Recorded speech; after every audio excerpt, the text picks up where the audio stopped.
mala waa laga fiican yahay qof bini aadam inuu isagu iska warramo weligiis ma warramin intaan noolaa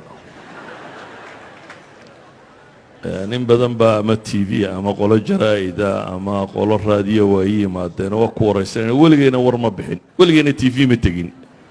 waxaa dadku daawadaan masaajidda un bay ka qaateen cajaladaha yaalla dee waxaan islaa cali markuu iska warramaad ka dambaysid calina diid inuu warramo marka wax badan oo idin sheego runtii ay idinku kordhinaysaana ma jiro waqtigiina la lumiyo maaha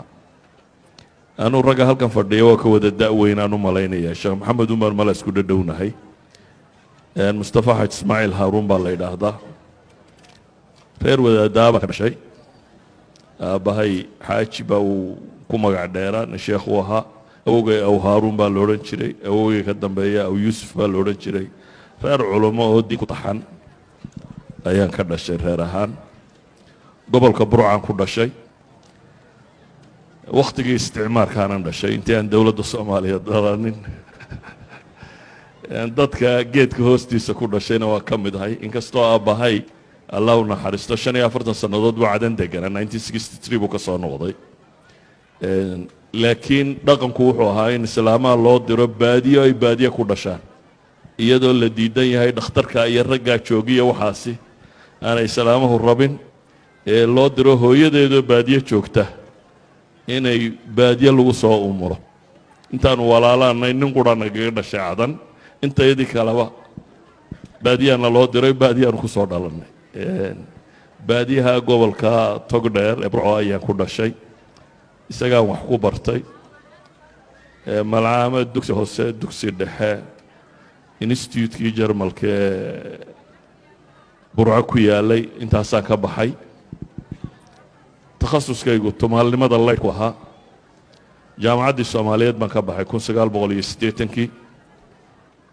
iyadana takhasuskaygu tumaal laydha baan kaga baxay korontada ya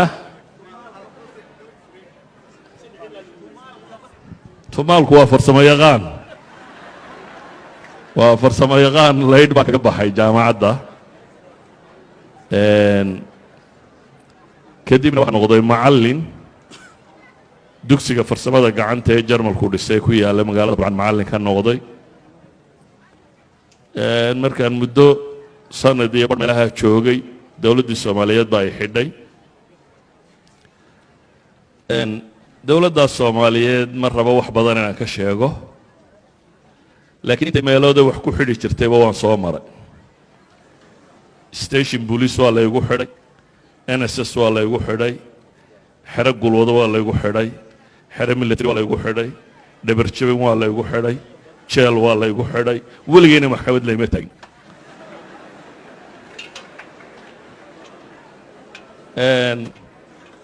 mararka qaarkoodna sanadaan ku jiray mararka qaarkood baan 30 bilood ku jiray calaa kulli xaal waxbarashada diineedna waxun bay ahayd un culamada soomaaliyeed ee waddanka degan wixii aanu ka bowsanay ma jirin waddan dabadeed aanu baxay intii dambana saanu jooga un waddanka soomaaliya ayaa dagaaladii jabhaduhu ka dhaceen magaalada burcaan joogay markii 1988 jabhadu soo gashay wakhtigaas baan waddanka ka baxay yurub iyo meelahaasaan niman xanuunsanayo aan walaalana geeyey anigoo yurub joogaa dowladdii soomaaliyeedna dhacday ilaa 99kii baan deganaa yurub march 1999 baan dib ugu soo noqday magaalada hargeysa ilaa haddana hargeysaan deganay laakiin socodkayga yurub waa tiro badan yihi 21 sannadood dambe burciya hargeysa un baan ka dhexeeya laakiin waa badan yahay socodkayga aan ku noqnoqdo yurub iyo meelahaan ku noqdo qaab nololeedkii soomaaliya waagii horena ee lixdanaadkiina dimuqrasi bay ahayd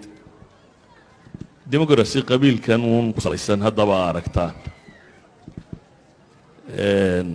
waxaan xasuustaa iyadoo 1969 68 meelaha markii doorashooyinkii dhacayeen dadku intay waddada maraan baa waxaa la odhan jiray dhulka yaale ilaahay baa leh ka sokowna reer hebel baa leh saasa cirka yaale cirka iyo dhulkaa la sheegan jiray heballada jiray dowladdii kacaanka ee soomaaliyeed markay qabsatayna scientific socialism baa la qaatay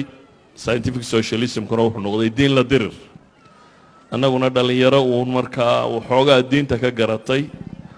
oo aan sistamkaa ku qanacsanayne hortaagan baanu ahayn ma jirin cilmigu sidanuu hadda u faafsan yahay oo dowladdii soomaaliyeed waxay lahayd censorship aan ogolayn kitaab aan dowladdu ogolaanin waddanka ma soo geli jirin waddankuna sidan uu iminka isaga furaya isagama furayn diyaaradaha dibadda ka yimaada only xamaroo ka soo degi jirtay lama ogolayn waddanka inta kale diyaarad dabadeed inay ka soo degto isaa daraaddeed wax kasta oo waddanka soo gala censorship faafreeb wax la yidhahdo soo mari jiray marka kutubtu almost mamnuuc bay ahayd haddaan qiso idiin sheego dhowr iyo toddobaatankii anigoo dumar tafsiir u dhigaya habeenkii baan dhigi jirnay guri madow habeenku markuu dam noqdo ayaad guri tegaysaa dabeetana halkaasaad waxoogaa dhowr dumaroo la soo ururiyey tafsiir ugu akhriyaysa tafsiirkan haystay markaa waxaa kitaabkan jalaalaynka la yidhaahdo jalaalaynadii waagaa dadku haysteen iskuma rakibnayn ee waxay ahaan jireen dhowr xaashiyoodba way isku jiri jireen dabeetana gal sare buu leeya ku daboolan habeenba labada xaashiyood adigasaad kala baxaysaa oo dhowr iyo 10 kun oo mujallad ay ku jiraan yacni jaaniska sida tan ee qofku research samayn kara wax baxthii kara